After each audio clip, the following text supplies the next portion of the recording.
Allow me to invite our group Chief Executive Officer to make a few remarks.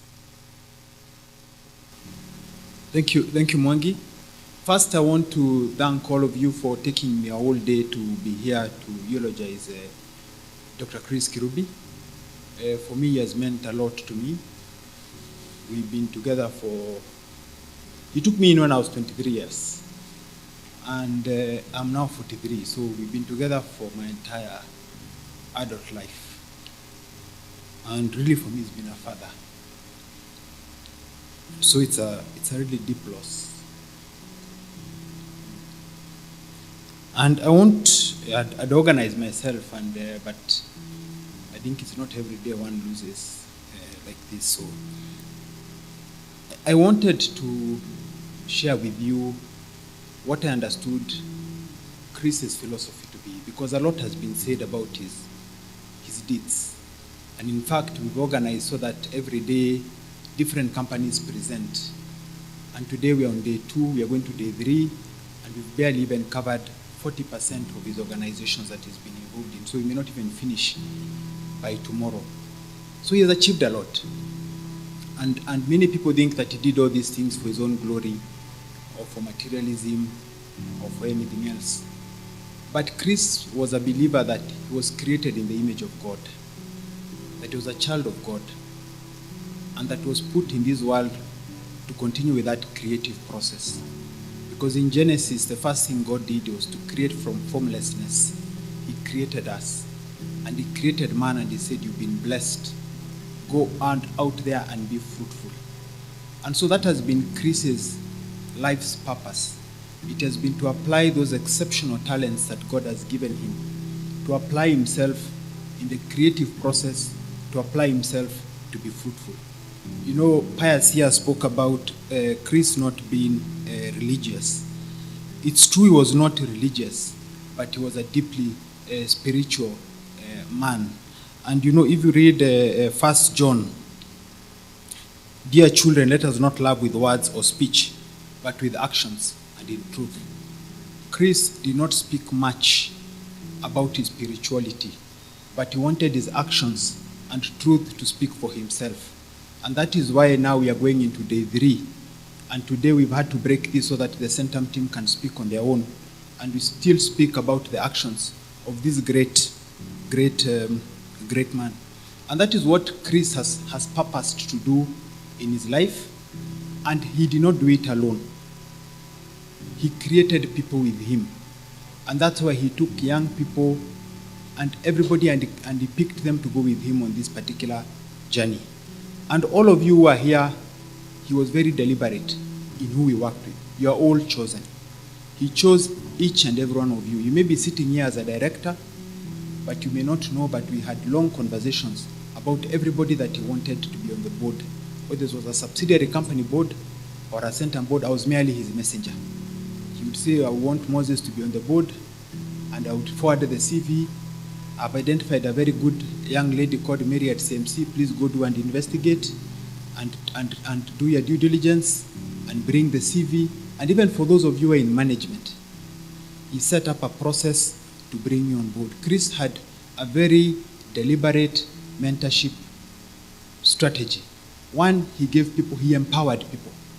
And all of you have been empowered. We are all empowered, and you all gave us position.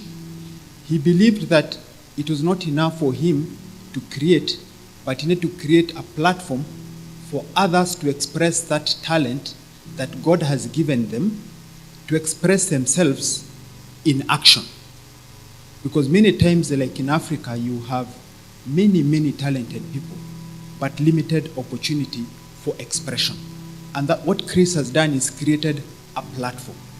I remember when he asked me to be CEO of this organization in October 2008, I'd just turned 30. And this organization, the cash balance was 10 million shillings. And we had an overdraft of 180 million shillings. And the man had big dreams, saying we can do this. He was speaking of things that are not there as if they are.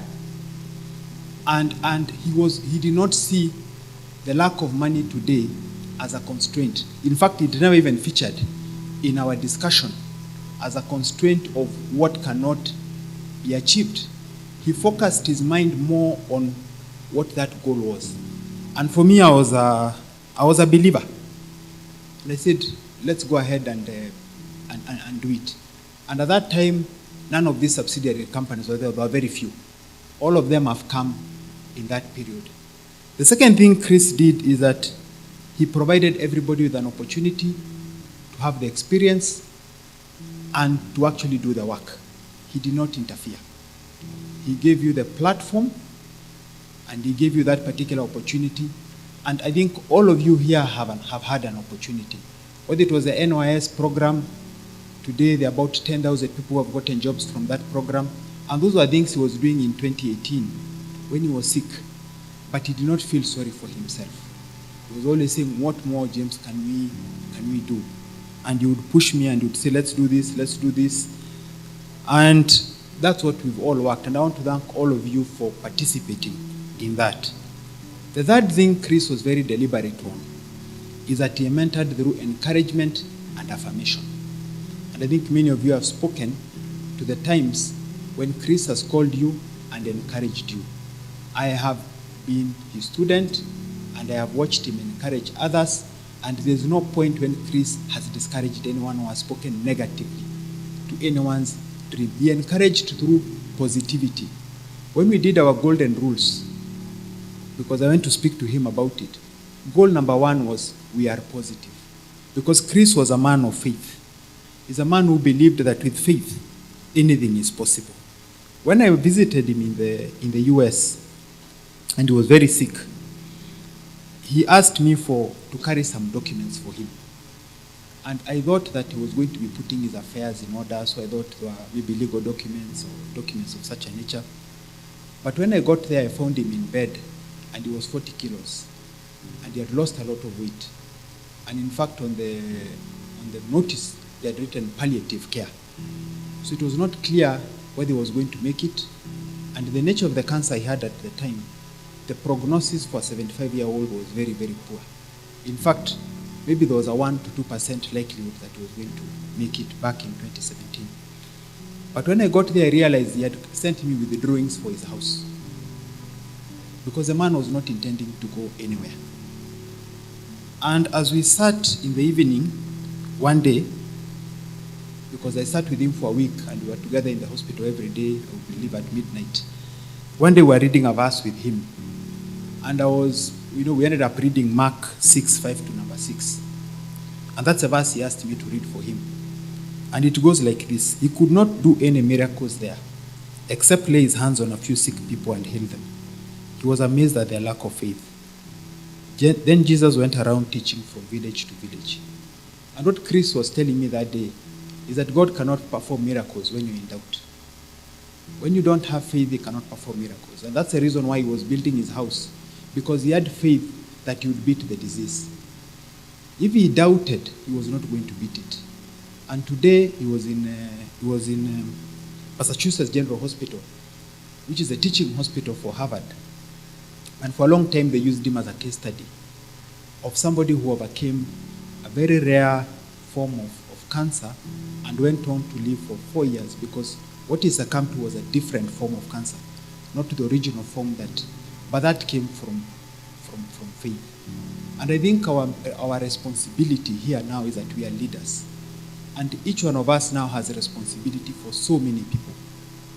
And the question is now, will we profess our love for this great man through words or through action? Because now we can only carry on his creative process through others. And to repeat what he has done to us in others, to mentor others, to position them, to give them opportunity, to encourage them through faith, to make people believe. You know, this man made me believe when we came here and he wanted to build a city. We did not even have a coin even to buy the land. Even the money to buy the land we did not have. But he spoke of it as if it is. And it happened. And today we are where we are. And he was not doing one thing. At that time he was talking about Uganda, the same thing. He was talking about doing it in Pingo. We're expanding the bottlers. And we are not doing it with, we had no money. But with faith you can speak of what is not as if it is. And that for me is the biggest lesson I learned from Dr. Chris Kirubi. And that's why our first golden rule is that you are positive. Because if as a leader you believe, you can make others believe. And if others can believe, you can move mountains. And that was the other verse that we read, which I was sharing with the team recently. And that is in Matthew chapter 21, verse 21 to 22. Truly I tell you, if you have faith and do not doubt, not only can you do what was done to the fig tree, but also you can say to this mountain, go throw yourself into the sea, and it will be done. If you believe, you will receive whatever you ask for in prayer. And that was Chris's philosophy. He believed. He made others believe. He made others believe in themselves. He did not see any obstacle. He saw obstacles as opportunities to demonstrate the faith in God. We've had very many challenges and many difficult times in many portfolio companies. Tom Karaoke is here, we're together in the Bank of City, and you know the challenges we've gone through. And whenever I went to see Chris, because I shared with him all these things, he always encouraged me, and we spent a minute talking about the challenge. And 60 minutes, he was so encouraging about the possibilities of the solutions. And he left you living, feeling, and believing that it was possible. So my dear colleagues, I think that is our legacy. Our legacy is that even for those of you who are not part of the Centum group, you've had a rare opportunity to interact and be mentored by a rare man. That is a wonderful blessing. I think for us, the Bible says, for those who much is given, much is expected. I think for us, it is to go out there and shine in our deeds.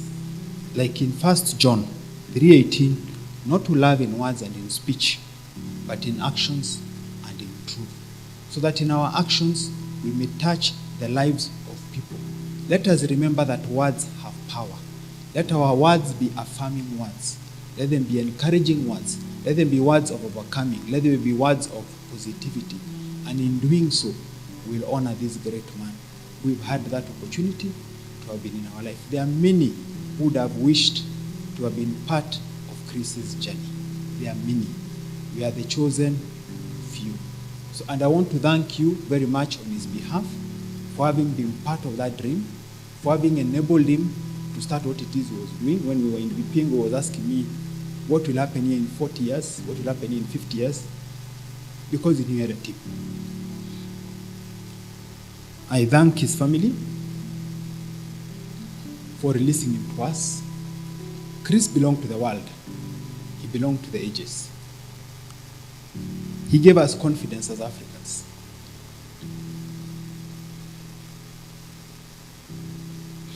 Thank you.